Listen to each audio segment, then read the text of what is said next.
Hi, everyone, and welcome back to All the Things with Lane and Lani. And we just wanted to take a moment to remind you of where you can find us. We are on Facebook and Instagram at All the Things with Lane and Lani. And then we are also, you can reach us by email at all the things with Lane and Lani at gmail.com. Mm-hmm. Now I see why you stumble on it every week. Yes, stuff is not as easy as you think it is. So we'd like to welcome our next podcast guest. We're happy to have her here. I will let Lane go ahead with the introduction. Thank you. Our next guest is a story writer. She has authored over 30 Kindle novels, mystery, murder, suspense, and comedy being her forte. Also a fan of chocolate and wine. We can envision her process of writing to be sitting in a cozy chair in a den, sipping wine and nibbling on chocolate as she taps out storyline after storyline. So we shall see if that's true. She also carries interest in the paranormal and traveling. So we will be covering a few questions on international folklore and superstition and see how that plays into her books. Please welcome to our podcast, Kirsten Weiss. Well, thank you for having me. Absolutely. Thanks for being on. Yes, nice to meet you. And I have to say that's a really lovely fantasy, and no, it's not how it works. Well, just it our sounded vision. good. Yeah, it's sounded good. Our vision of it, That was my fantasy as well, but no. So where are you calling, or where are we talking to you from today? Where's home? I'm in Colorado Springs, Colorado. Nice. Okay, cool. All right. So does the wine and the chocolate have any effect on brain power in the higher altitudes? It's actually forced me to cut back on both. Wow. My brain, yeah, there's something about the high altitudes that, or maybe I'm just getting older, where I can't drink as much wine or eat as much chocolate without bad effects. Oh. Okay. As I say, does that fluctuate? I've always heard about that. Going up in the higher altitudes, do you travel down to lower altitudes from time to time and then go back up and notice a difference, or do you stay up there and just feel fine, you're normalized? Yeah, I actually grew up in California, so I was back there recently. And yeah, I definitely notice a difference. And I think it affects my blood pressure as well. Oh, really? Oh, interesting. Okay. All right. So why mystery? Why that type of genre versus a, I don't know, full-on comedy or full-on fantasy, or why the mystery side of things? So why mystery? Well, I grew up reading Nancy Drew and Sherlock Holmes, and then Agatha Christie. So they were always sort of my template for a great book that I wanted to read. I read a lot of fantasy as well, J.R.R. Tolkien and the classic fantasies, but mystery was always where my heart was. And I always loved the screwball comedies. Not always. I love the screwball comedies from the 1930s and 1940s. I love a good laugh. I mean, who doesn't? Yeah. So I thought it'd be fun to combine them. Although not all my books are funny. Some of them are more serious, but I really am enjoying comedy writing more and more now. Cool. So what's your process? Does it come from a life experience, or are you just that creative? It just pops in your head? How does that work? Usually, weirdly enough, usually my mysteries start with the subplots. Like what weird, funny thing is happening in the background, and then I figure out, okay, and then who's going to die is sort of a separate thing. And how could I mix these two things together and make the themes work? Because for me, the murder mystery is about creating a good puzzle, a good whodunit with, false trails but the clues all have to be there. So that's kind of one part of my brain. And then the story of what the amateur detective is going through is another thing that has to layer on top of that and hopefully be funny and entertaining. So I see those two as two separate things that I have to put together. Okay. So the subplots come from newspaper articles, funny stories people have told me, funny things that have happened to me, it's weird things I go through or other people I know are going through. And unfortunately, I have a good brainstorming partner. My sister is a great comedy writer. She writes romance.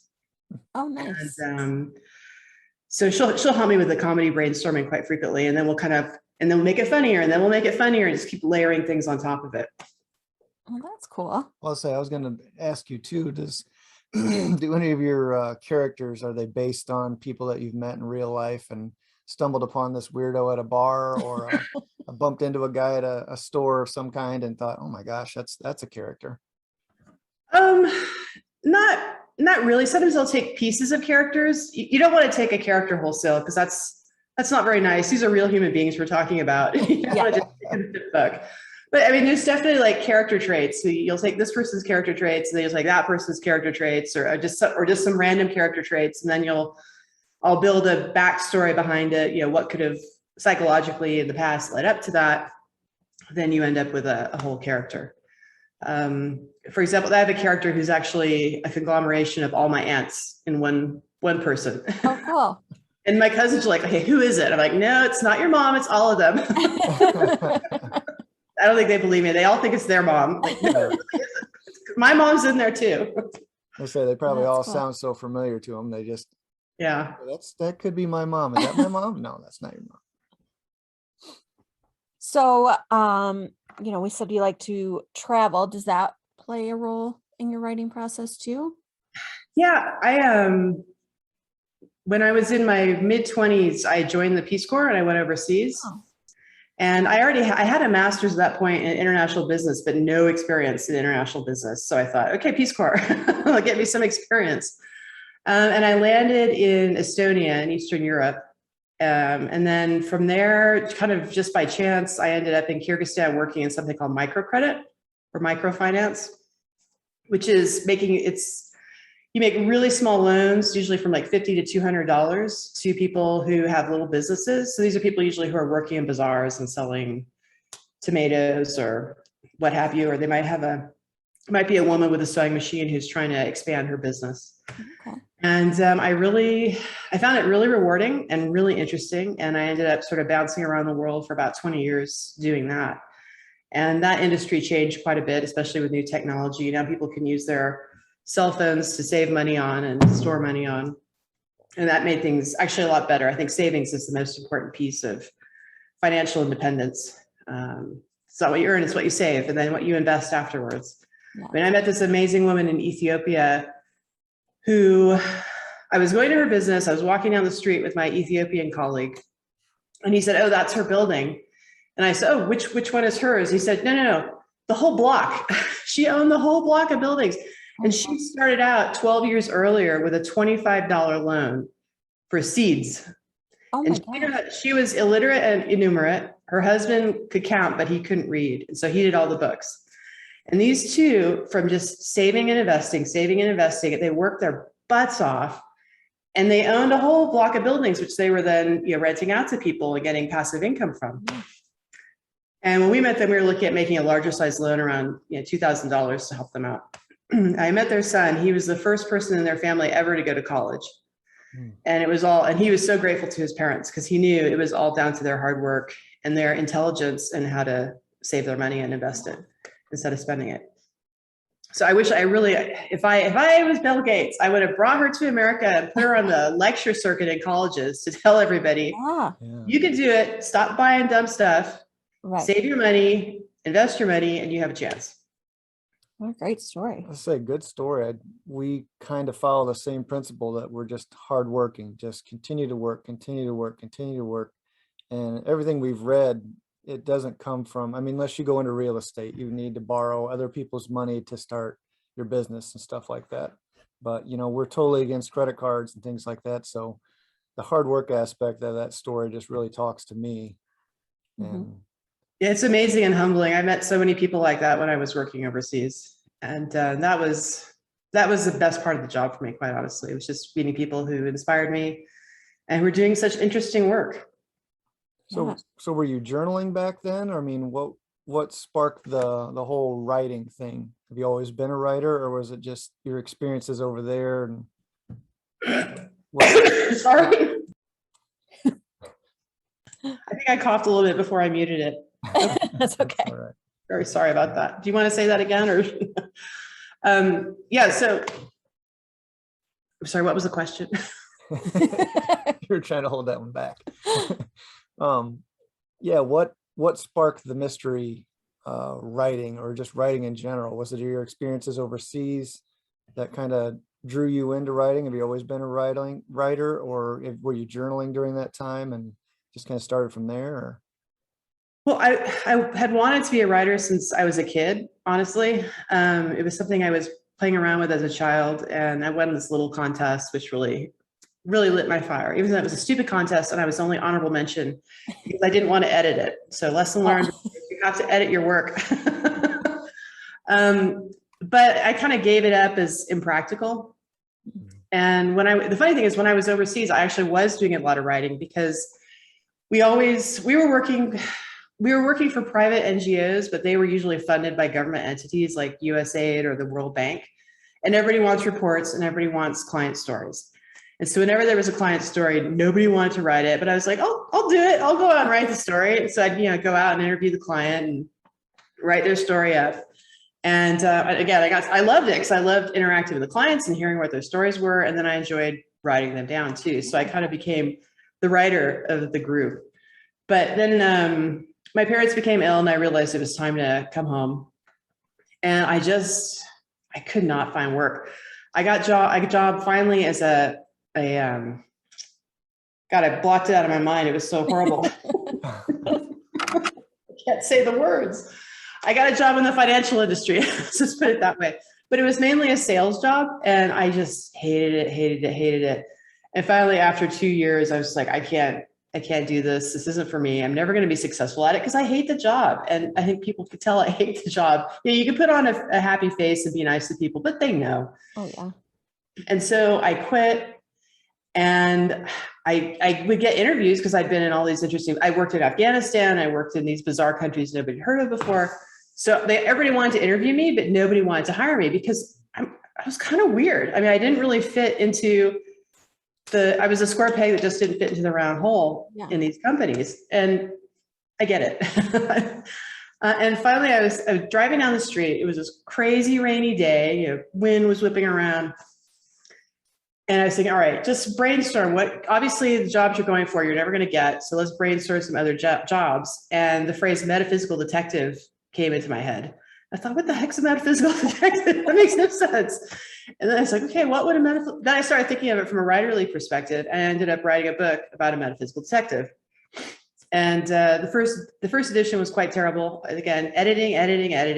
Yeah. But I finally shaped it into something which was okay. And then I wrote a second book and I got a professional editor who helped me out quite a bit with my writing. I mean, it was like getting a professional editor is like going to college. I mean, they teach you so much and it's so compressed. It's just awesome. And then from that book, I got contacted by a writers cooperative called Mysterio Press. And they asked me to come into the cooperative, which sounds a little creepy, but it's basically not a cult. It's basically several writers get together and they edit each other's books and they help them publish. We basically help everybody self-publish. Oh, that's nice. So I started doing that. And then I got an agent and then I got contracts with some traditional publishers and things just kept building and building.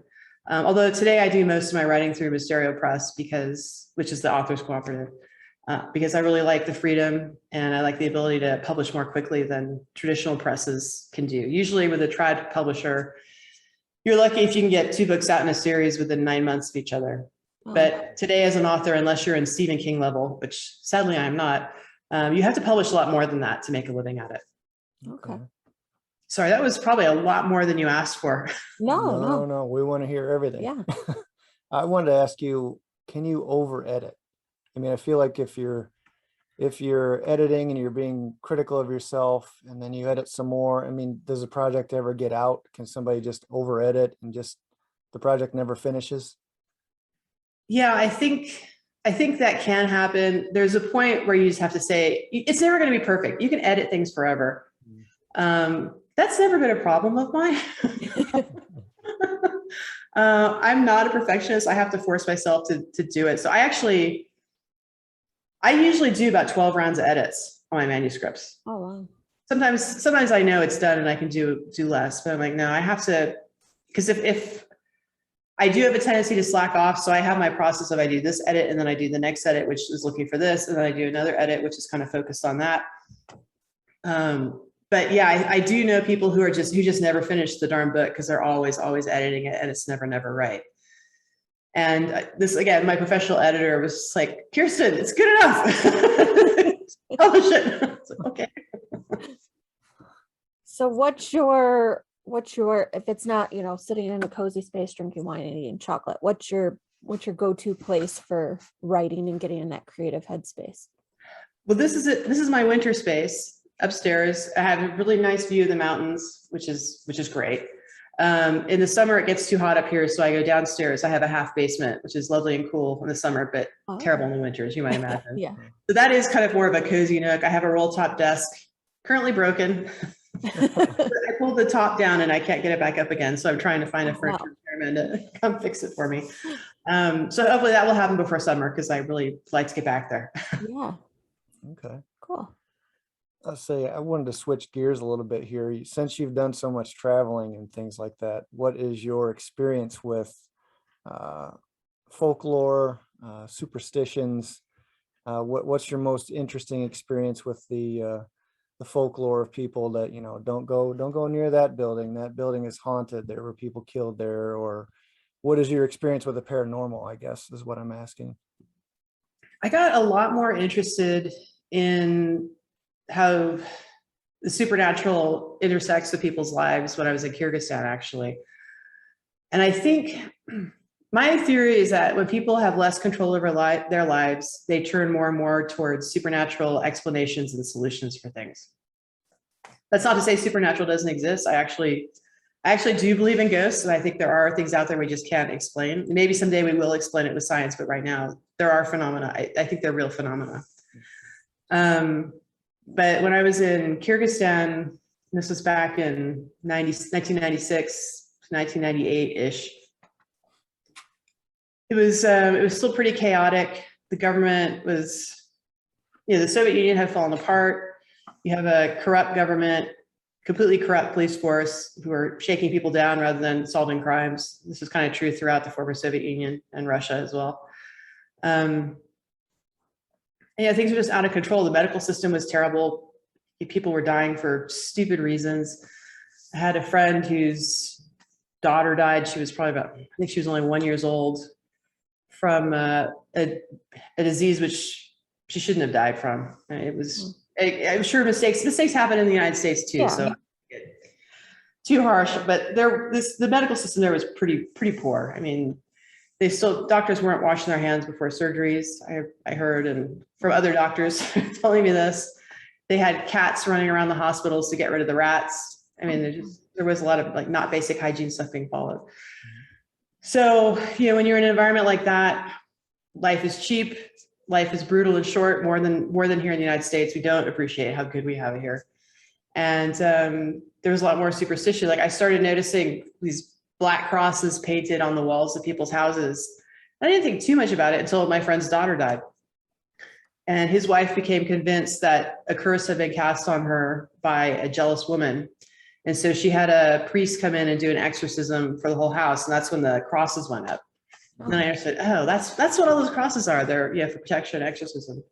And there were, some of the folklore that were there was really charming. You'd come across a bush or a tree that was strung with little tattered pieces of fabric. And there's kind of a wishing tree where people would tie a piece of fabric on the tree. And I think the idea was when the fabric disintegrated, the wish would come true. Mm-hmm. That's cute. That's nice. But then you've got stuff, my kid died and they shouldn't have died. And I have no control over this. And there's no way I'll ever get control over this. So I'm going to have an exorcism now. And so there's kind of there's the dark side and the light side of the supernatural. I think if it made her feel better in a situation where she had no control, okay, that's probably the only thing that would make her feel better in a situation where she had no control. On the other hand, it's a false sense of control and nobody's going to get any control until there's some changes in the system. But is this one woman going to make a change in the system? She actually did start making some changes. She started taking more control later on. So maybe that was the positive effect of it. But that's what really got me interested in it. And then I just started, when I would travel places, kind of look up before I go, okay, what's the folklore here? What should I be looking at? Is there a place I should go?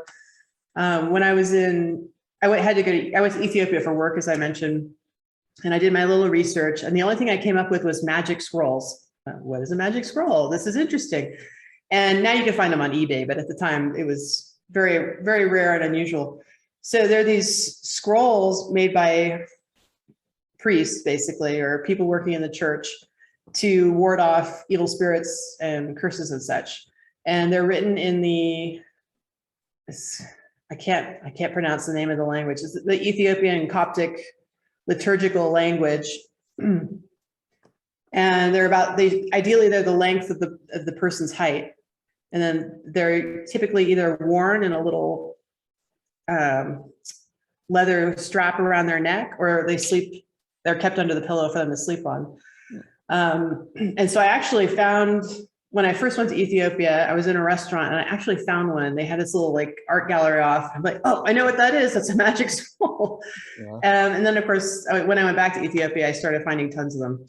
But they're really interesting. And what's fascinating to me is, so it's the Ethiopian Coptic Church, but the scroll that I found had Hebrew lettering around it in certain places.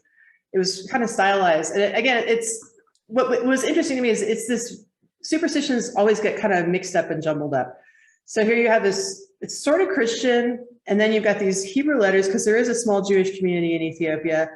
But the whole idea of, magic scrolls and evil spirits is kind of more animist. So it's this mix of all these cultures coming together and coming up with this actually quite beautiful scroll that's painted on with prayers and designs and incantations. And wherever you go, in America too, it seems like all magic and occult, it's kind of a jumble. It's a mashup. You get some alchemy and some philosophy from alchemy, and then you get some philosophy from shamanism, and it kind of comes together.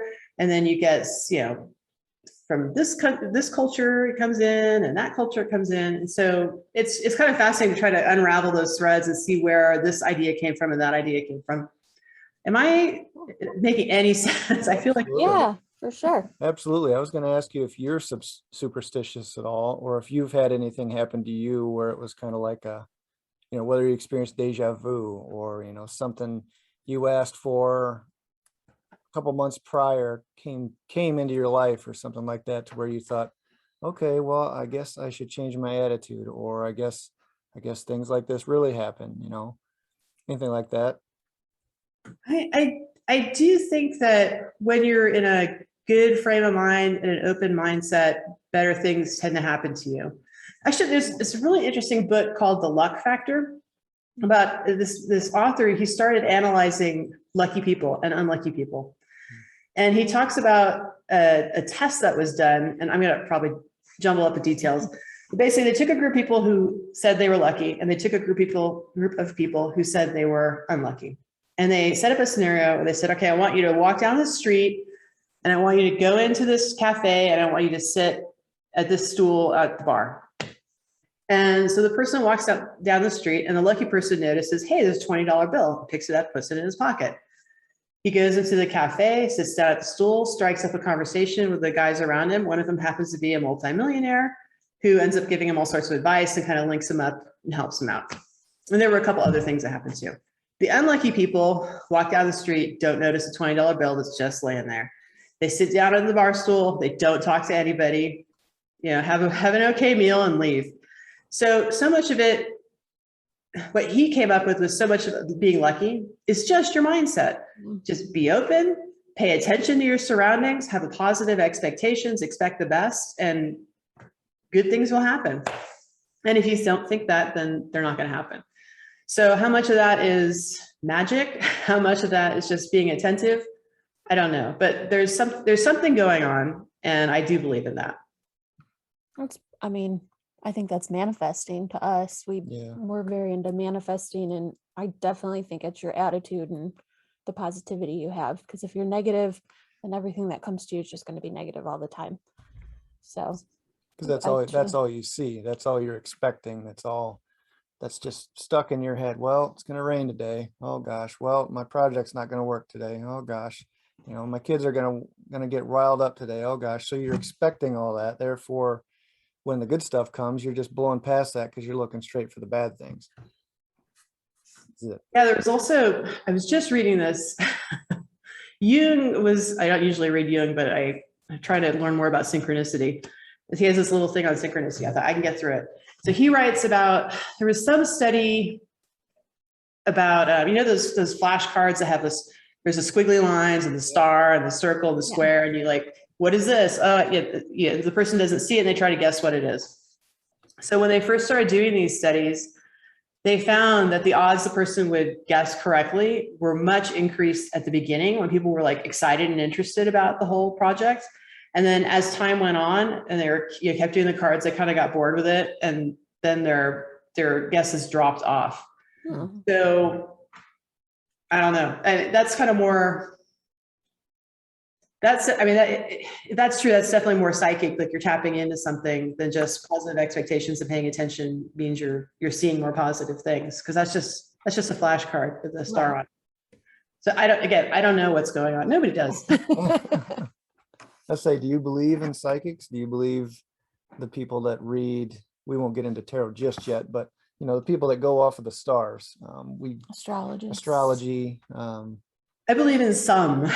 I think there are a lot of charlatans. I know there are a lot of charlatans out there. I think there are a lot of delusional people out there too. But I have encountered some people who I think are the real deal, and who've basically proven to me that they're the real deal. Not that I've like demanded proof, but just because I've seen what they've done over and over. So I think people you have to be really careful about who you put your trust in. Oh, sure. Let's say I'll switch gears again and ask you, have you ever seen a ghost? I think so. Yeah. Yeah. Yeah, it was, so my sister and I were traveling down the Oregon coast, and we ended up kind of stuck in this not very nice hotel. And as soon as I walked through the door, I kind of thought, ugh, it was kind of musty, and I just got a bad feeling from it. But I didn't think, oh, the room is haunted. I just thought, oh, the room is kind of musty and the floor is kind of tilting a little bit. You know, it's just kind of a saggy hotel on the Oregon coast that we got stuck in for the night. So we each had our own bed, and I woke up around before 6 o'clock. The room was really dark. I could make out like the shapes of things, but everything was kind of two-dimensional. Just like there's the rectangle of the television, and there's a bigger rectangle of the thing it's sitting on top of. And we were supposed to get up early. So I was lying in bed thinking, do I get up and go check my phone, which is on the other side of the room by the bathroom, because that's the only outlet in this stupid room? Or, if I do that, then I'll really be awake. And if I'm really awake and it's like 3 a.m., I'm going to be really irritated. The conversations you have at that hour of the day. So I see my sister get up from her bed, and she walks past my bed and goes towards the bathroom. And I'm thinking, oh, great. When she gets out of the bathroom, I'll ask her what time it is. So I'm lying there, and I realize I didn't hear a door close. I didn't hear any water running. It's just complete silence. I'm thinking, wow, this is ninja stealth politeness. My sister, she's being so quiet. And then I hear her snore in the bed next to mine. Oh. Yeah. And I was just like lay there petrified for about 5 minutes. The alarm went off, and I was like, okay, we're going now. But which okay, that's not a boldest move. So I was really sure it was a ghost, because what the heck else could it be? Right. And and it wasn't like a flash out of the corner of your eye. I watched the person get out of bed, cross in front of me, and it was, it wasn't a long time, but it wasn't a blip of the eye either. Yeah. Well, in September, the same sister and I we were at another hotel together at a writers' conference in Florida. And once again, I woke up early. This time it was a little bit lighter in the room, and I was lying in bed thinking, do I get up? I could work out. I'll probably wake her up if I do that. She'll be really irritated. And then I see her get out of bed and go towards the bathroom or the other room.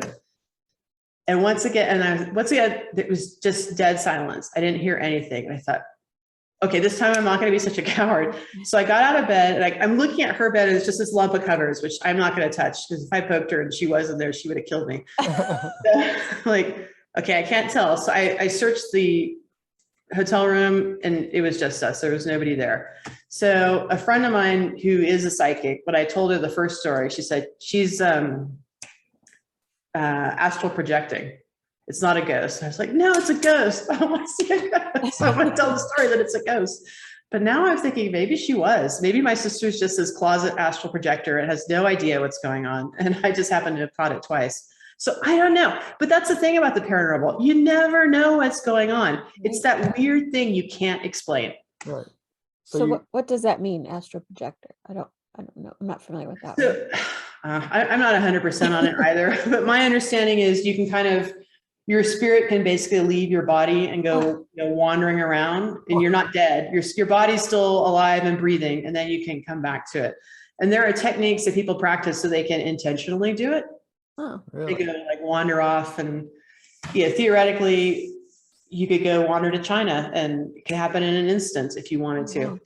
But again, I'm not an expert on astral project. You should get someone on your show.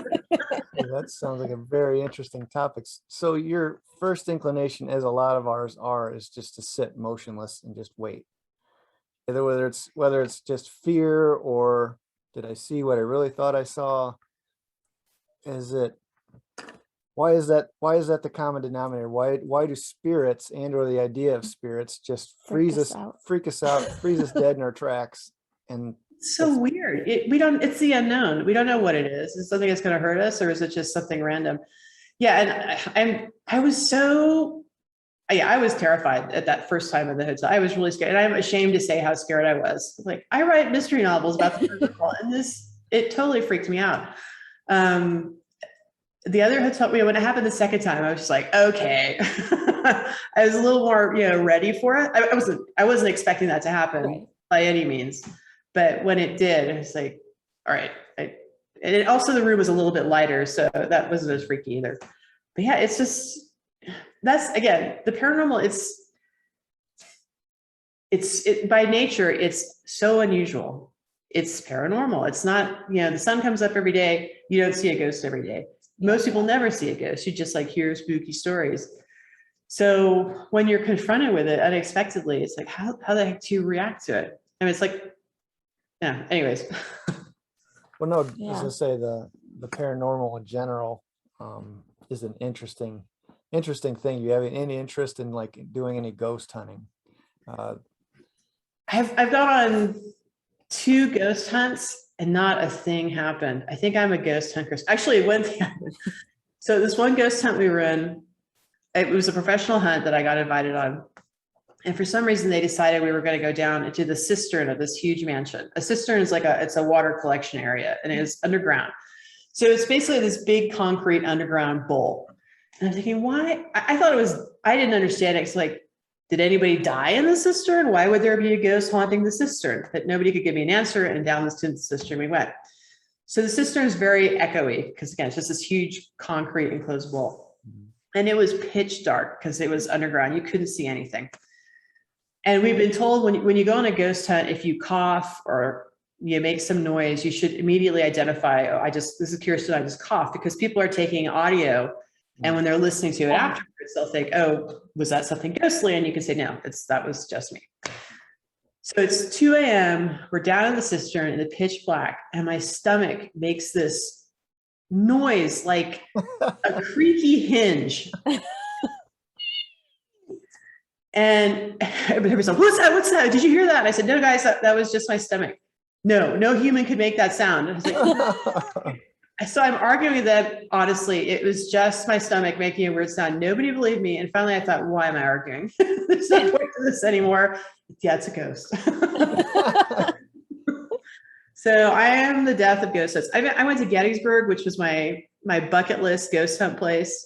Not a darn thing happened. We were stumbling around these battlefields at night. Nothing. Oh, Let's say that'd be disappointing. I hear it. Boston has got a lot of sites that are haunted and things like that. But yeah, we've got old folklore stories back where I'm from, where you go out to a cemetery and there's this family called the Buck family, and you go back there at a certain time at night or whatever, and you'll see 2 red eyes where they hung. I don't know if it was the whole family or certain members of the family from this tree, but if you go back there at a certain point at night, you'll see a pair of red eyes that would be about rope length from this certain tree. And I can't remember if a couple of friends of mine have been back there and seen it or not, but there's another one where you go to the certain train tracks, which I wouldn't advise anybody to do this, but certain train tracks where you set your car in the middle of the tracks and you leave it in neutral. And I think eventually the car will move across the train tracks, and you go around the back of the car and you'll see handprints where someone had pushed it. There again, all superstitious stuff. I've never done it. I've only heard certain stories about it. So, but it's great if you're a teenager with nothing to do. Yeah. right. I say it's Actually, that's the thing. When I was out at Gettysburg, I ran into a lot of bored teens. yeah. Like, what do we do? Let's go on a ghost hunt. Okay. Right. I think that's where it starts. And I think half the time your mind is just set on, I'm going to see something tonight. Did you see that? Did you see that? Did you see it? You're freaking out anyway. Yeah. Yeah. There's this TV show on, it's one of those, paranormal documentaries. And I swear the whole thing is they're just freaking each other out. Yeah. There's nothing actually happening. And it's a very successful program. I won't name the name. I don't want to trash it, but they're all just freaking each other out. Nothing is happening. I'll say that's what bugs me about most of the ghost shows. I think they hype it up and then there's nothing there. Oh, did you see that orb? No, it's a piece of dust. Well, according to our theories and whatnot, that was an orb, and it could have been this guy that lived here 20,000 or 1920 or whatever. And that's just how they drive their story. But yes, people still tune in to see these floating dust balls. Who doesn't like a good floating dust ball? Right. Never know. So I'm going to jump and switch gears again and ask you a little bit about what you know about tarot reading. You said that you were into tarot cards, or how accurate they were, if you believed them. And yeah, I've been collecting tarot decks for quite some time now, and I took a tarot deck with me to the Peace Corps because I figured I'd have a lot of downtime where I had nothing to do, and I'd finally get to figure out how to read the tarot cards. And I sort of did. It actually opened up this big. The tarot is connected to so many different things. There's alchemy, Grail quest, Christian mysticism. They're fascinating, actually, when you start digging into their history. Evidence suggests the first tarot cards were developed in Italy in the 1400s as a game for the elite. And then when the printing press came into being in the 1500s, they could start mass producing them. And then the French started mass producing them in Marseille. And then in the 18th century, this French scholar decided they were from Egypt and that they had mystical connotations, and the Book of Knowledge was hidden inside of them. And most people kind of ignored him. And then in the 19th century, people started kind of catching up, developing the idea that there was some occult connotations to the tarot, and connecting it with Hebrew Kabbalah and other Western mystery traditions. But basically, I don't know how it works, but it can seem to work. The tarot is symbols, and our unconscious mind thinks or communicates in symbols.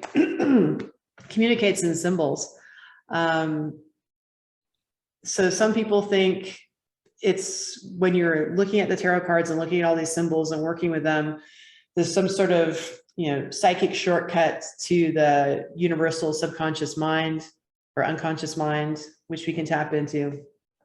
Some people say that's garbage.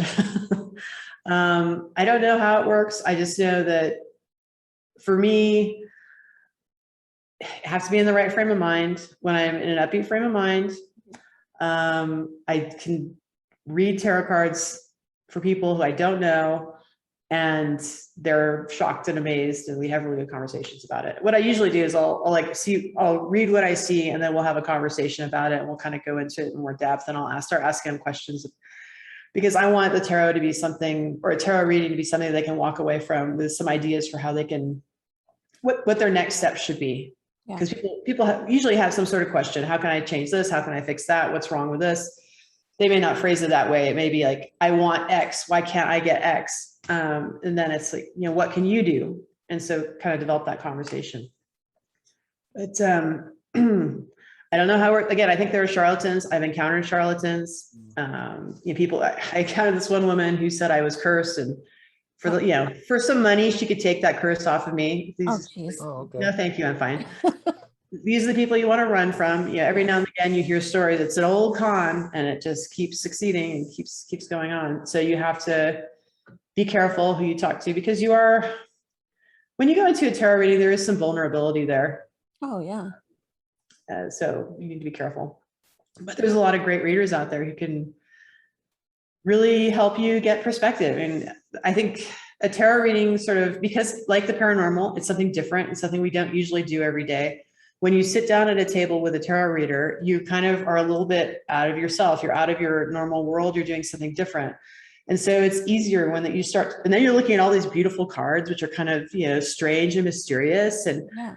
the reader's interpreting them, and you're trying to figure out how does that apply to me, and you're interpreting them. And you can start seeing your life from different angles you might not have normally looked at it from. And I think that can be really helpful. And then there are psychics who can just, I don't know if they're reading the cards or reading the person or just, using the cards as a tool to access their own psychic abilities. I'm not one of those people, but I've heard of them and I believe they do exist. So is each deck interpreted a certain way, or is it the person reading the cards that interprets it a different way? Both. Okay. So there are kind of three standard decks.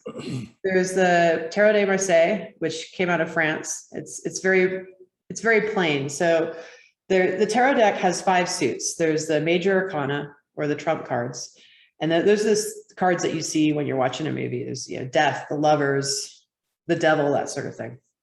And then there are 4 other suits called minor arcana, or the pip cards, which are kind of like suits in a deck of playing cards, except instead of a Jack, Queen, King, you've got a page, a knight, a king, and a queen.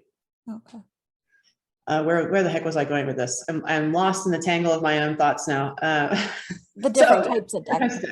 So that's the Tarot de Marseille deck has very simple pip cards like you would see in a deck of playing cards, which for me are much harder to interpret. Then in 1909, a woman named Pamela Coleman Smith, in collaboration with an occultist who she'd been working with, they were in the same magical society, created the Rider-Waite-Smith deck. And her innovation was that she took the pip cards, or the minor arcana, and she created symbols on those cards similar to the symbols in the major arcana. I mean, they're each for their own, each symbol has its own meaning, of course, but it's much more elaborate. From that, a whole slew of tarot decks developed, which were what we call clone decks of the Rider-Waite-Smith, which take the same basic imagery, but might tweak them. So there's a Halloween tarot, which has, instead of the 4 of Pentacles, there's a 4 of Pumpkins, but it's the same general imagery that you would find on the Rider-Waite-Smith deck, but it's just pumpkins and skeletons instead of the Pamela's drawings. Then Aleister Crowley developed the Thoth deck. That was mid 19th century. I don't remember the exact date. Again, it was a female artist who, I can't remember her name. I feel terrible for that. Anyways, the artist does all the work. Yeah. We have the Thoth deck, which is very, it has a very Art Deco feel to it. And he switched the order of some of the cards and he came up with slightly different definitions, but his definitions, for the most part, fit the definitions that the Rider-Waite-Smith deck came up with. So if you know the Rider-Waite-Smith deck and you know the definitions of those cards and the symbolism of those cards, because the definitions come out of the symbolism. Like, to go back to the 4 of Pentacles, it shows a man digging in the earth and burying 4 pentacles under the earth. So he's burying his money in the earth. Who's doing that? Well, he's a miser, he's scared, he's trying to protect his money. So you get all sorts of symbols and stories out of that. And so you see another card, a skeleton, maybe, putting his pumpkins in the earth. It's the same story. Yeah, it's just, so that's why it's so much easier to read the Rider-Waite-Smith deck for me than just the European Marseille deck, because then it's just 4 pentacles. Okay, then you have to think of the symbolism of what's the numerology of 4 pentacles and go to all that. But it's much easier to look at symbols. Our subconscious reacts to symbols. we can look at it and say, oh, that's my Uncle Harry, Yeah. that's a miser, or I remember him digging in his garden, and that's like, you can just develop so much out of it. So it's very interesting. And once again, I think I got off topic from your question, and I'm No. sorry.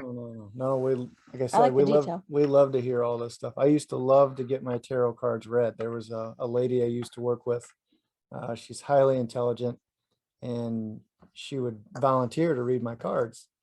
And we would meet after working together, and she would lay them out in a certain pattern, and then she would go over them and explain them. And, most often it was me as being the knight, and therefore I was trudging valiantly through and can do all these things. But my favorite card was the magician, and that suited my personality perfectly. The way she explained it is that I can bring about anything. I can create anything. I can fix anything. I can, so the tarot cards, to me, every reading I got there was never any, oh God, this is doom. This is bad. It was always, you're in control. There are spirits that are helping you. These are your pentacles. They're coming to you soon. You're working towards them, which is, like you said, related to money. And I love getting tarot card readings, and I would still do it today. But I've kind of lost touch with that particular person. But yeah, to me, they're almost spot on. I want to say that the reader has a little bit more of a feel for you the more they talk to you, and because we work pretty close together, and so I didn't know how much that helped. But it's all just random cards being drawn. So like you said, each card tells its own story. But is it random? Yeah, no, there are no coincidences. So yeah, I honestly don't know. I mean, there's something, I went through this period where I was having real trouble with anxiety, which was, I hadn't had that problem before. And then all of a sudden I got hit with it, and I didn't know what was happening and what to do with it. And so I laid out a tarot spread finally, and every card was like, it's all in your head. It's all in your head. It's all in your head. Every single card. Wow. It's like, how, and it was a 10-card spread. It was the Celtic cross. And I was like, okay, I get the point. It's in my head.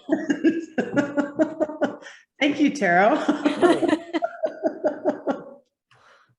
No, we find it fascinating. We had somebody on the podcast probably about 10 guests ago, and she pulled out a couple, 3 or 4 cards for Lani, and they were spot on for my circumstances at the time, and it was interesting.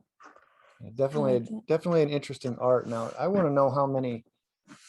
I mean, there's thousands of decks, aren't there, just based on different people, artists coming out saying, oh, this is the way I interpret it, so this is the way I'm going to draw it.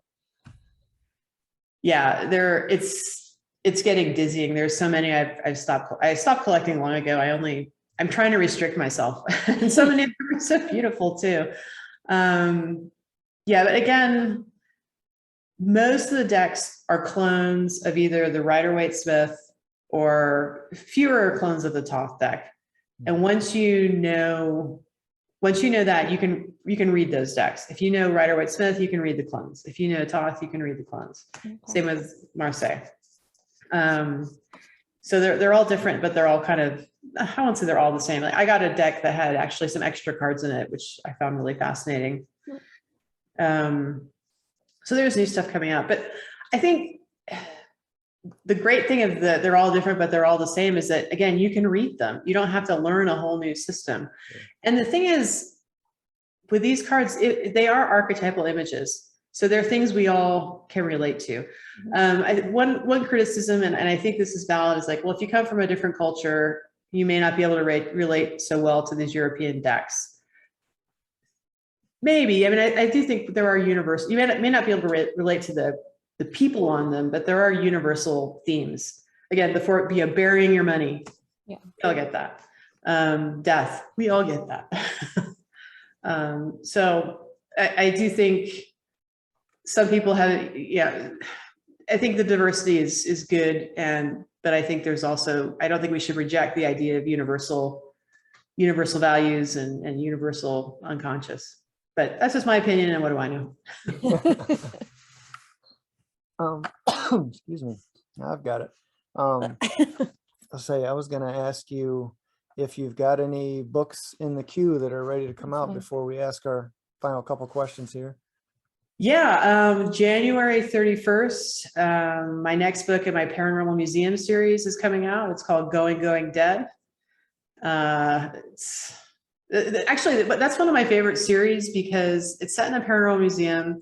The woman who runs the museum is a skeptic, but she's kind of an open-minded skeptic, so she's not sure what she believes.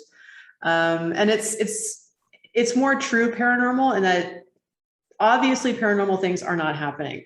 Weird little things are happening, which makes her wonder, was it or wasn't it? Which is what the paranormal really is. We never really know.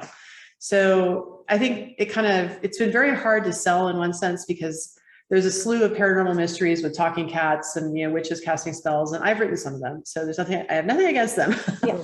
But this one is like honest paranormal where you don't really know what's going on and the reader has to decide what's going on. And there's no answer.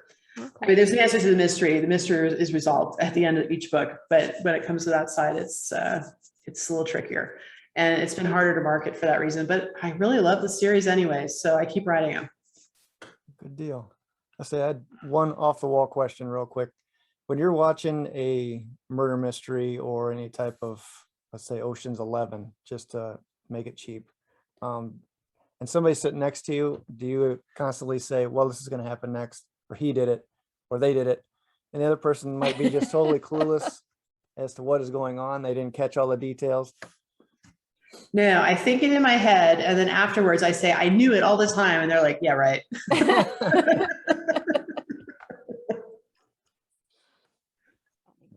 So your series that you're writing, how many other books are there in the series so far? The Paranormal Museum series, this is going to be number 6. Oh, wow. Okay. And where can people go to find your book? All fine online retailers, Amazon, Barnes & Noble, Google Play, Kobo, Apple Books. Awesome. Cool. Also, my website has a list of all my books at kirstenweiss.com. Okay. All We right. will post that on our notes too will. for the podcast. Thank you. No, this has been a pleasure. I love talking Yeah. paranormal. I love talking tarot stuff. And your books sound extremely interesting because you've got some off the wall characters that don't sound bumbling, but they're just kind of, just happen to be the hero that day, Ordinary people. Yeah. Well, thank you so much for your interesting questions, and thank you so much for having me on. Yeah, it was a pleasure. Yep. So And thanks for putting up with all my coughing and wheezing at the beginning. Oh, that's all no right. problem. Human body, it does strange things. Just glad you made it out to the garbage can. before. Yeah, that was important. I had a lot of pine needles to go. We've been there Yeah. where we've missed the garbage day and it's like, dang it. All right. Well, we want to thank everybody for your time this time. Until next time, thank you, Kirsten Weiss. Thank Thank you you. for